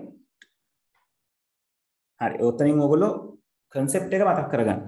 එච්චරයි සිද්ධ වෙන්න ඕන. right? හරි. අපි යන් ඊළඟ එකට. ඊළඟ එක out of syllabus තමයි if condition එක ඔයගොල්ලන්ගේ syllabus එකේ නැහැ. ඒක නිසා ලකුණු අරගන්න පුළුවන්. ඔව් මෙන්න මේ ප්‍රශ්නේ. මේක පොඩ්ඩක් මට මතක විදියට ගැටලු සහගත වුණ ප්‍රශ්නයක්. ඔව්. පාසල් සිසුන් 1000ක් අධ්‍යාපනය ලබන පාසලක ශ්‍රේණිය අනුව සිසුන්ගේ ව්‍යාප්තිය දී ඇති වට චිත්‍රක සටහනේ දැක්වේ. පහත සඳහන් නිගමනයන්ගෙන් කවර ඒවා සදොස් වේද? right? සදොස් කියලා කියන්නේ දෝෂ සහගත. ඒ කියන්නේ වැරදි. නිවැරදි නොවේද කියලා අහන්නේ. වැරදි එක තෝරන්න කියලා කියන්නේ. right? එතකොට පළවෙනි එකේ කියලා තියෙනවා 1.5 ශ්‍රේණි වල සිසුන් 375ට වැඩියෙන් සිටි. දැන් මේ සම්පූර්ණ රවුම කියලා කියන්නේ කීයද ළමයි 1000යි. සම්පූර්ණ රවුමෙන් ඉදිරිපත් වෙන්නේ 1000යි. එහෙනම් මේ රවුමෙන් හරියටම භාගයක් අරගත්තොත් අපි දන්නවා 500ක් තමයි එන්නේ කියන එක. right? එතකොට 4න් එකක් අරගත්තොත් 250ක් තමයි තියෙන්නේ කියලා අපි දන්නවා. right? එතකොට මේගොල්ලෝ කියලා තිනවා 1 සිට 5 දක්වා ශ්‍රේණි වල සිසුන් 375කට වැඩියෙන් සිටි. 375.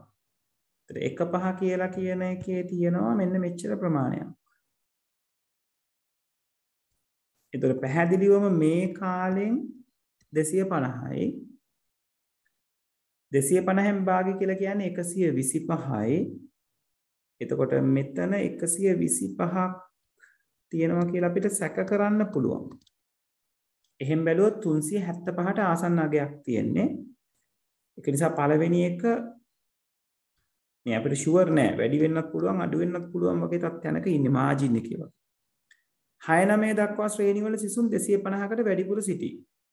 ඒක පැහැදිලිවම ඔව් කියලා කියන්න පුළුවන්. මොකද 6-9 ශ්‍රේණියක් මේ විදිහේ කොටසක් තියෙන්නේ. ඒතර මෙතන පැහැදිලිවම 250යි රවුම් කාලක් කියලා කියන්නේ කාලට වඩා වැඩි. මේක පැහැදිලිවම හරි. 10-11 ශ්‍රේණි වල සිසුන් 125කට වැඩියෙන් සිටී. ඔව් 10-11 ශ්‍රේණියත් අපිට බැලු බැලමට ගෙස් කරන්න පුළුවන් මේ කොටස පොඩි කියලා නේද? මේ කොටස පොඩි 10-11 ශ්‍රේණි කොටස ලොකුයි. එතකොට ඒ කියන්නේ පැහැදිලිවම 10-11 ශ්‍රේණි කියලා කියන්නේ රවුම් කාලෙන් භාගයකට වඩා ලොකු කට්ටිය. කියන්නේ 8න් එකකට වඩා ලොකු සයිස් එකක්. ඒතර 8න් එකක් තමයි 125 වෙන්නේ. ඒ නිසා 10-11 ශ්‍රේණි වලට 125කට වැඩියෙන් ඉන්නවා කියලා අපිට කියන්න පුළුවන්. ඒක අපිට හරි කියලා හිතන්න පුළුවන්. 12-13 ශ්‍රේණි වල සිසුන් 125කට වැඩියෙන් සිටී. එතන නම් අපිට තීරණයක් එක සැරේ ගන්න අමාරුයි. මොකද එතන තියෙන බෙදීම අපිට නිකන් ඇහි මට්ටමට අරගන්න කියොත් අපි ටිකක් රවට්ටනවා වගේ තත්වයකට එනවා. නේද? මොකද ඒක ටිකක් 12-13 කියන දෙන්න එක්ක ගානේ දීලා තියෙන්න ඕනේ මේ දෙන්න එක සමානයි කියන එක. 12-13යි 10-11යි. එහෙම වුණා නම් අපිට පොඩි අයිඩියා එකක් ගන්න පුළුවන්. 25ට උත්තරේ කොහමද 26 නේද මේ? ඔව් 26ට උත්තරේ 3 කියලා ඒගොල්ලෝ දීලා තියෙනවා. 10-11 ශ්‍රේණි වල සිසුන් 125කට වැඩියෙන් සිටී. ඔව් ඒක පොඩ්ඩක් දරුවනේ අපිට එච්චර පැහැදිලි ප්‍රශ්නයක් නෙවෙයි. right අපි පොඩ්ඩක් ඒක එහෙම තියලා යමු. right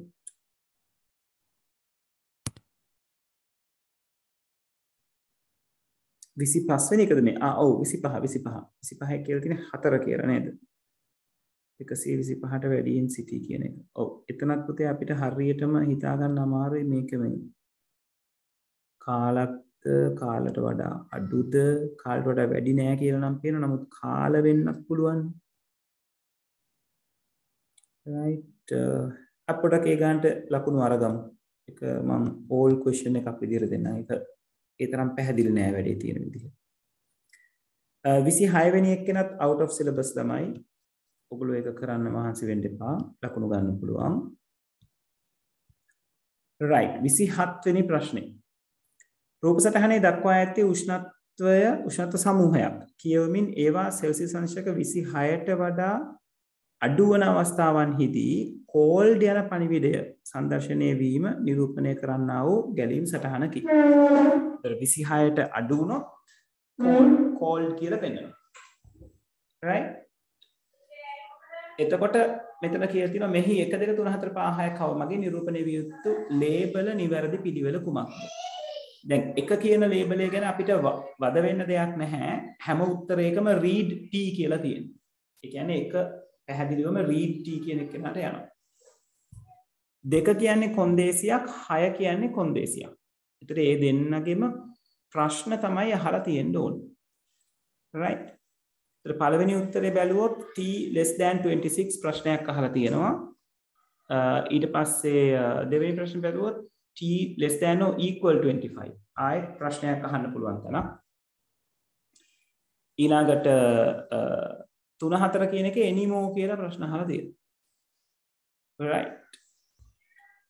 දැන් අපි දෙවෙනි condition එකයි 6 වෙනි condition එකයි ගැන හිතුවොත් දෙවෙනි condition එක තියෙන්නේ දෙවෙනි condition එක වැඩ කරලා තියෙන්නේ මෙතන selection එකක් විදිහට නේද?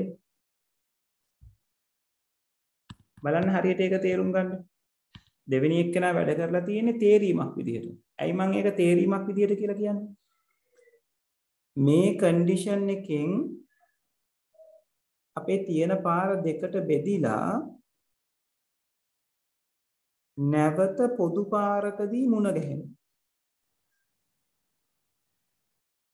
right. එතකොට if condition එකක් විදිහට වැඩ කරගන්න පුළුවන් එක්කෙනෙක් තමයි දෙවෙනි එකේ ඉන්නේ. 6 වෙනි එක්කෙනා අදාළව තියෙන්නේ පුනර්කරණයක් නේද? right. එතකොට මෙතන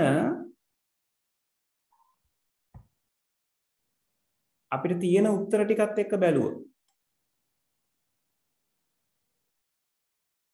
මෙතන කියලා තියෙනවා t ව කියවන්න. right. දැන් මේකේ 26ට අඩු වන අවස්ථාවේදී cold කියලා දෙන්නත් ඕනේ. එතකොට මෙතනින් t ව කියවනවා. ඊට පස්සේ තියෙන condition එකේට අදාළව තමයි මෙන්න මේ output එක 4 කියන output එක ඇවිල්ලා තියෙන්නේ. දැන් 4 කියන්නේ පැහැදිලිවම cold කියන output එක දෙන තැන. මොකද මෙයා ඇවිල්ලා input එක. right. ඒ කියන්නේ 4 වෙනි උත්තරේ cold කියලා තියෙන්න ඕනේ. ඒකට එහෙම තියෙනවා පළවෙනි එක, දෙවෙනි එක, තුන්වෙනි එක තියෙනවා. 4 වෙනි උත්තරේ cold කියන එක අවසානට තියෙනවා. මෙයා අවසානට තියෙන නිසා මේක වැරදි කියලා අපිට අරගන්න පුළුවන්. ඒ වගේම තමයි මේ ප්‍රතිදානය 4 වෙනි ප්‍රතිදානය cold කියන එක්කෙනා එතන දෙන්න නම් දෙකෙන් උෂ්ණත්වය චෙක් කරන කන්ඩිෂන් එක වෙන්න ඕනේ තියෙන්නේ. මොකද ඒකට අදාළවනේ ප්‍රතිදානය දෙන්නේ. එහෙනම් 2 කියන එකේ බලන්න ඕනේ 26ට අඩුද කියලා උෂ්ණත්වය. නේද? මෙතන ප්‍රශ්න කියලා තියෙනවා 20 සෙල්සියස් අංශක 26ට වඩා අඩු වෙන අවස්ථාවන්හිදී. එහෙනම් 26ට අඩුද කියන කන්ඩිෂන් එක එන්න ඕනේ. ඒ කියන්නේ 2 කියන්නේ 26ට අඩුද කියලා බලන කන්ඩිෂන් එක වෙන්න ඕනේ. එහෙම බැලුවොත් මෙතන තියෙන්නේ anymore කියලා තුන්වෙනි උත්තරේ. ඒක නිසා මෙයා වර්ධිනවා.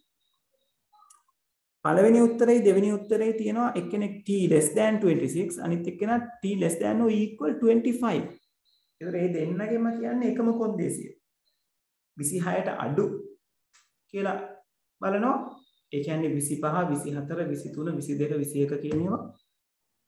t less than or equal 25 කියන්නේ තායිසරයක් 25, 24, 23, 22, 21 කියන අවස්ථාව. ඒතකොට ඒ කියන්නේ ඒ කොන්දේසි දෙකම ඕකේ.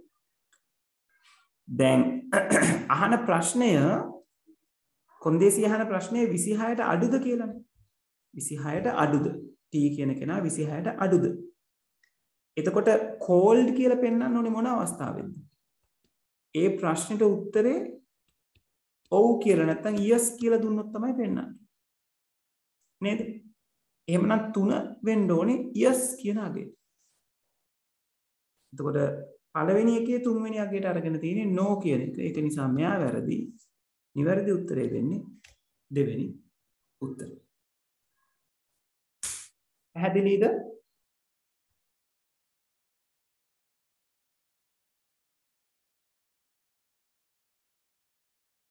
ඔව් කොබලන් ඒක හරි ගියාය.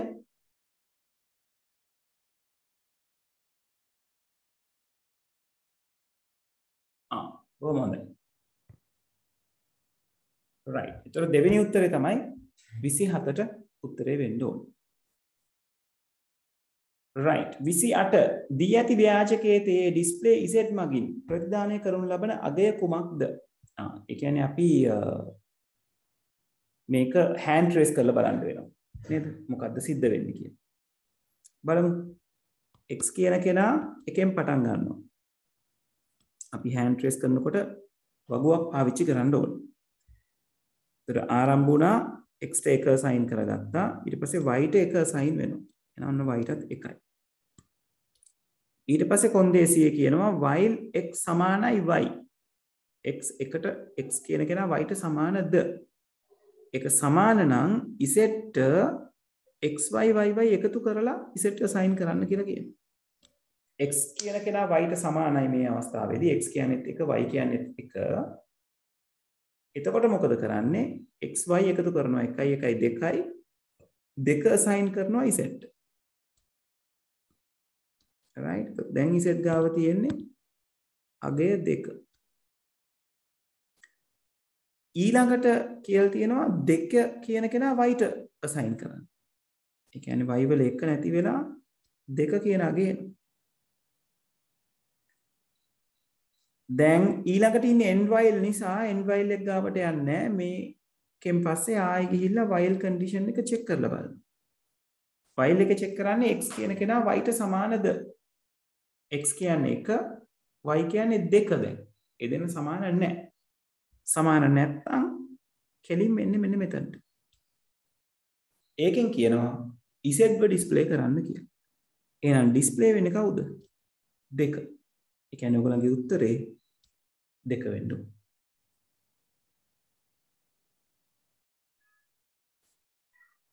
right 28 වෙනි ප්‍රශ්නේ ওই විදිහට අපිට ඉවර කරගන්න පුළුවන්. 29 වෙනි ප්‍රශ්නේ අහලා තියෙනවා n යනු නිකිල විචල්‍යයක් නම් පහත් සඳහන් ක්‍රමලේඛ කේතය කී වතාවක් ක්‍රියාත්මක වෙනවද කියලා මේගොල්ලෝ අහන්නේ. n යනු නිකිල විචල්‍යයක් නම් කියලා තියෙනවා. නේද? එතකොට n ට හම්බෙලා තියෙන අගය තමයි 10. n කියන කෙනාට 6 කියන එක හම්බෙලා තියෙනවා. do while කියනවා එයා while loop එක වගේමයි m විශාලද 5ට වඩා. ඔව් මේ මොහොතේ m කියන කෙනා විශාලයි 5ට වැඩිය. m කියන්නේ 6 5ට වඩා විශාලයි. n ගෙන් එකක් අඩු කරන්න කියලා කියලා තියෙනවා එහෙනම්. එහෙනම් 10න් එකක් අඩු වෙනවා 9යි. නැවත වතාවක් යනවා. m කියන කෙනා 5ට විශාලද? m කියන්නේ 6යි. එයාට කිසි වෙනසක් උනේ නැහැ. ඒ කියන්නේ 5ට විශාලයි. n ගෙන් එකක් අඩු වෙනවා. ඒ කියන්නේ 8 වෙනවා. නැවත වතාවක් ගිහිල්ලා කන්ඩිෂන් එක චෙක් කරනවා. m කියන්නේ 5ට වඩා වැඩිද? ඔව් 6නේ. එහෙනම් n ගෙන් එකක් අඩු කරනවා. ඒ කියන්නේ 7යි. ඉතින් සෝක විරක් වෙන්නේ නැහැ. අන්න හරි. ඒක තමයි උත්තරේ. කිසිම විටක අවසාන නොවේ. right? එතකොට උත්තරේ වෙන්න ඕනේ 4 වෙනි උත්තරේ. right? ඇයි ඒක වෙන්න හේතුව m ගේ අගය කවදාවත් වෙනස් වෙන්නේ නැහැ. වෙනස් වෙන්නේ නැහැ කියන්නේ හැමදාම 5ට වඩා විශාලයි. ඒ කියන්නේ හැමදාම n ගේ අගය අඩු වෙවි ඍණ අනන්තය දක්වා අඩු වෙනවා. ඔකට අපි කියනවා never ending loop එකක් කියලා. අවසාන නොවන පුනර්කරණය. එතකොට ඒ වගේ ප්‍රෝග්‍රෑම් එක රන් කළොත් එහෙම ක්ලෝස් කරනකම් රන් වෙවි තියෙනවා. ක්ලෝස් කරනකම් රන් වෙවි තියෙනවා. ඔව්. එහෙම ප්‍රෝග්‍රෑම්ස් අපි සාමාන්‍යයෙන් රන් කරන්නේ නැහැ. ඒතර අපි කියනවා මෙමරි එක අනවශ්‍ය විදියට පාවිච්චි කරන. දැන් ඔය ගොඩක් වෙලාට ඔය වෛරසස් වගේ දේවල් වලට පදනම වෙන්නේ ඔය වගේ තමයි. right? ඒගොල්ලෝ never ending loop සමහර වෙලාවට රන් කරනවා. එහෙම රන් කරාම කම්පියුටර් එකේ processes ගොඩාක් එක සැරේ රන් වෙලා ඒ තවස එක කෝඩ් එකක් තියෙනවනේ සර් මේ අපි ක්ලෝස් කරන ගම new folders හැදි හැදි යන එක. ඔව්. ඒතර ඒකත් ඔය මේ ආකාර එකක්ම තමයි. right? හරි 30 වෙනි ප්‍රශ්නේ කරලා අපි අදට සෙෂන් එක නතර කරමු. මේකේ තියෙනවා පරිගණක ක්‍රමලේඛනයේදී 2 ගුණ කිරීම 3 එකතු කිරීම 4 අඩු කිරීම 5 බෙදීම 2 එකතු කිරීම 6 යන ප්‍රකාශනයේ ඇගීමේදී භාවිතා වන ප්‍රතගාමී ඒ කියන්නේ ප්‍රෙසිඩන්ස් ඕඩර් එක නැත්නම් කවුද මුලින් එන්නේ කියන එක. ඉතින් මේ ක්‍රියාවලිය අපි දන්නවා මෙතනදී අපි සැලකිලිමත් වෙන්න ඕනේ. දැන් මුලින්ම මූලිකත්වයේ හම්බෙන්නේ වරහන් වලට. පැහැදිලිවම ඒක නිසා දෙවෙනි උත්තරේ අස් වෙනවා. තුන්වෙනි උත්තරය අස් වෙනවා. right? එතකොට වරහන් වලට පස්සේ ඊළඟට මූලිකත්වය දෙන්නේ ಗುಣ කිරීම සහ බෙදීමට. එතකොට ಗುಣ කිරීම තමයි මුලින් ඉන්නේ. බෙදීම ඉන්නේ දෙවෙනියට. ඒ කියන්නේ ಗುಣ කිරීම තමයි මුලින් සලකන්නේ. බෙදීම ඊළඟට සලකනවා වමේ ඉඳලා දකුණට බලාගෙන එන නිසා. එහෙනම් වරහන් වලට පස්සේ ಗುಣ කිරීම. ගුණ කිරීමට පස්සේ තියෙන්න ඕනේ බෙදීම. ඒ කියන්නේ පැහැදිලිවම පළවෙනි උත්තරේ. මොකද මෙතන වරහන් තියෙනවා ගුණ කිරීම තියෙනවා ඊට පස්සේ අඩු කිරීම තියෙනවා. අඩු කිරීම නෙවෙයි එන්නේ. ඒක නිසා මෙයා වැරදි. පළවෙනි උත්තරේ තමයි ගැළපෙන උත්තරේ වෙන්නේ. හරි. ඔන්න අපි ප්‍රශ්න 30ක් දක්වා කතා කරා. දැන් මේ පේපර්ස් කතා කරගෙන යනකොට මම ටිකක් විස්තරාත්මකව කතා කරනවා. මේ මුල් දවස්වල අපි කතා කරන පේපර්ස් ටික තමයි මම ඔහොම විස්තරාත්මකව කතා කරන්නේ. මොකද ඔයගලන්ට නැවත නැවත මේ දේවල් මතක් වෙන්න ඕන නිසා. ඉස්සරහට යන්න මම හිතනවා ඔයගොල්ලෝ දැනුමත් එක්ක ෂාප් වෙවි යනවා. එතකොට අපිට ඉක්මනට process එක ඉක්මන් කරගෙන ඉස්සරහට ගෙනියන්න පුළුවන්. එතකොට අපිට තව වැඩිපුර ප්‍රශ්න ප්‍රමාණයක් කතා බහ කරන්න පුළුවන් වෙයි. දැන් එතකොට සර් මේ O level ටික කරලා ඉවරනාට පස්සේ කරන්නේ මොන මේකද? අපි මොඩල් පේපර්ස් වලට යමු නේද? මුලින්ම O level ටික කතා කරලා ඉවර කරගමු. අන්තිම පේපර් එක 2020 පේපර් එක මම කරන්න හිතාගෙන ඉන්නේ විභාග ගොඩක් ලං වෙලා. මොකද 2020 පේපර් එකට බොහොම 20 පේපර් එක හදන කට්ටියම තමයි 21 පේපර් එක හදන්නේ. ඔයගලන්ගේ පේපර් එක හදන්නේ. ඒක නිසා 20 පේපර් එක අපි විභාගේ ලං වෙලාම පුළුවන් වුණොත් විභාගයක් විදිහටම කරන්න try කරමු. ඒක නිසා 20 පේපර් එක වැඩිපුර බලන්න කරන්න යන්න එපා ළමයි. මොකද එතකොට අපි දන්නවනේ මොනවද දෙන්නේ කියන එක ගැන. right? මේක මේ විදිහට ඉස්සරහට කරගෙන යමු. එතකොට ලබන සතියේ ෆිසිකල් ක්ලාසස් පටන් ගන්නවද කොහොමද කියන එක ගැන මම වසන්ත සර්ත් එක්කත් කතා බහ කරලා ඉවරලා ඔයගලන්ට පණිවිඩයක් දෙන්නම්. එතකන් අපි මේ විදිහට වැඩේ කරගෙන ඉස්සරහට යමු. right? හරි. එහෙනම් හැමෝම ගිහිල්ලා එන්න ඊළඟ සතියේ මොකද වෙන්නේ කියලා මම ඔයගලන්ව දැනුවත් කරන්න මොන විදිහට කියලා. right? හරි. good night එහෙනම් හැමෝටම ගිහිල්ලා එන්න. මම අද සෙෂන් එක නතර කරනවා. right? okay. thank you ළමයි.